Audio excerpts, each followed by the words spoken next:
പ്രിയപ്പെട്ട കർഷക സുഹൃത്തുക്കളെ, നമ്മുടെ അടുത്ത തുടർച്ചയായിട്ടുള്ള പനക്കത്തൊട്ടിയിൽ നഴ്സറിയിൽ നിന്നുള്ള അടുത്ത എപ്പിസോഡാണിത്. ഇതിൻ്റെ ഒരു പ്രത്യേകത എന്ന് പറഞ്ഞാൽ നിങ്ങൾക്ക് കാണാം ചുറ്റും ഏലം. ഇനിയിപ്പോൾ സീസൺ വരികയാണ്, തട്ട വെക്കേണ്ടത്. ഇതെല്ലാം 9 ബോൾട്ടാണ്. അപ്പോൾ ഇതിൻ്റെ കൂടുതൽ വിശേഷങ്ങളൊക്കെ നമുക്ക് നൗഷാദിക്ക നമ്മളോട് കൂടെ ഉണ്ട്. നൗഷാദിക്ക പറഞ്ഞുതരും. നമസ്കാരം അക്ക. നമസ്കാരം. അപ്പോൾ നമുക്ക് ഈ ഒരു നഴ്സറിയിൽ എത്ര ഒരു 9 ബോൾട്ടിൻ്റെ ചെടിയാണല്ലോ, എത്ര ക്വാണ്ടിറ്റി ഉണ്ടാവും ഏകദേശം? നമുക്കൊരു 10,000 ഉണ്ടാവും. ഓക്കെ. എന്തുകൊണ്ടാണ് ഈ 9 ബോൾട്ട് തിരഞ്ഞെടുക്കാൻ കാരണം? മറ്റ് ചെടികളുണ്ടായിരുന്നല്ലോ. മറ്റു ചെടികളിൽ നിന്നും വ്യത്യസ്തമായിട്ടേ നമ്മുടെ ഹൈറേഞ്ചിൻ്റെ എല്ലാ മേഖലയിലേക്കും നമുക്ക് പ്രയോജനപ്രദ രീതിയിൽ കൃഷി ചെയ്യാൻ പറ്റുന്ന ഒരു ഇനമാണ് ഈ 9 ബോൾട്ട് എന്ന ഇനം. ഒന്നാമതായിട്ട് അതിൻ്റെ രോഗപ്രതിരോധ ശേഷി കൂടുതൽ, അതുപോലെ തന്നെ അതിൻ്റെ കായുടെ പച്ചപ്പ്, കായുടെ വലിപ്പം. 9 ബോൾട്ട് എന്ന് തന്നെ പറയുമ്പോൾ അതിൻ്റെ ഏറ്റവും ടോപ്പ് കായുടെ വലിപ്പമാണല്ലോ ഉദ്ദേശിക്കുന്നത്. അതിൻ്റെ കായുടെ വലിപ്പം അതുകൊണ്ടൊക്കെയാണ്. സ്വാഭാവികമായിട്ട് അരിയെണ്ണവും വലിപ്പം, അരിയെണ്ണം അരിത്തരം കൂടുതലുണ്ട്. അതുകൊണ്ട് കായ്ക്ക് വെയിറ്റ് കൂടുതലുണ്ട്, നല്ല വെയിറ്റ്, വലിപ്പം, അതുകൊണ്ട് പച്ചപ്പ്. അതുകൊണ്ട് നമുക്ക് കർഷകന് ഏറ്റവും കൂടുതൽ വില കിട്ടും. ഇപ്പോഴത്തെ സാഹചര്യത്തിൽ ഏറ്റവും ഈ കുറഞ്ഞു നിൽക്കുന്ന ഈ സാഹചര്യത്തിൽ ഏറ്റവും ക്വാളിറ്റിയുള്ള സാധനം കൃഷി ചെയ്തിട്ടാണ് നമുക്ക് പിടിച്ചിരിക്കാൻ പറ്റത്തുള്ളൂ. നമുക്കിതിനു വേണ്ടി ചെയ്യുന്ന വളപ്രയോഗങ്ങളും എല്ലാം സെയിമാണ്. പക്ഷേ പ്രൊഡക്റ്റ് ഏറ്റവും ടോപ്പായിരിക്കണം. പക്ഷെ വളപ്രയോഗത്തിൽ പ്രിഫർ ചെയ്യേണ്ട കാര്യങ്ങൾ ഏതായിരിക്കും? ഏറ്റവും ജൈവവളം തന്നെ ആയിരിക്കില്ലേ? ജൈവവളം തന്നെ ചെയ്യുകയാണ് ഏറ്റവും നല്ലത്. രാസവളങ്ങളുടെ അധിക പ്രയോഗം ചെടിക്ക് ആയുസ് കുറയാൻ സാധ്യതയാണ്. ആയുസ് കുറയുകയാണ് മെയിനായിട്ട്. കൂടുതലായിട്ടുള്ള വളപ്രയോഗങ്ങൾ ചെയ്യുമ്പോൾ ചെടിയുടെ ആയുസ് കുറയും. പിന്നെ നമുക്ക് ഇത് എത്ര രൂപയ്ക്കാണ് കൊടുക്കുന്നത്?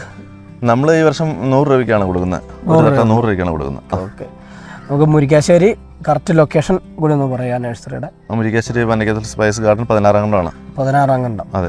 ഇക്കാരുടെ കോൺടാക്ട് നമ്പർ ഞങ്ങൾ ഉൾക്കൊള്ളിക്കുന്നുണ്ട്. അപ്പോൾ 9 ബോൾട്ട് തട്ടകൾ ആവശ്യമുള്ളവർക്ക് കോൺടാക്ട് ചെയ്യാം. അതെ.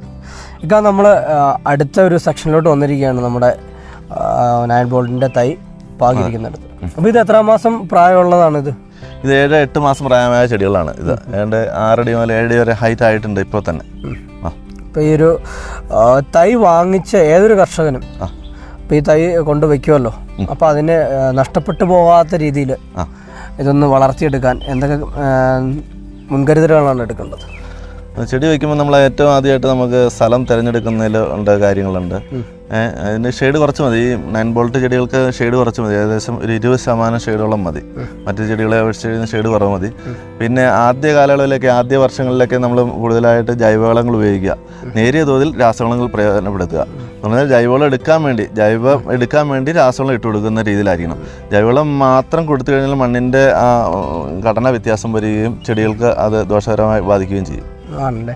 അപ്പോൾ ഈ ജൈവവളത്തിന് പ്രിഫർ ചെയ്യുന്ന നേരത്തെ ഏതൊക്കെയാണ് നമുക്ക് കൊടുക്കാൻ സാധിക്കുക? ഇപ്പോൾ തുടക്കത്തിൽ ചാണകപ്പൊടി, അതുപോലെ തന്നെ സ്റ്റെറാമീൽ, അതുപോലെയുള്ള 8 കൂട്ടം പിണ്ണാക്ക, അങ്ങനെയുള്ള ഐറ്റംസ് ആണ് ചെടി വയ്ക്കുമ്പോൾ നല്ലത് ഇട്ട് കൊടുക്കേണ്ടത്. അപ്പോൾ പറഞ്ഞു കണ്ടിട്ട് ഈ രാസവളത്തിന് അസിഡിക് സ്വഭാവം ആയതുകൊണ്ട് തന്നെ റൂട്ടിന് പിന്നെ ഒരു കപ്പാസിറ്റി കുറയുന്നു. അതെ.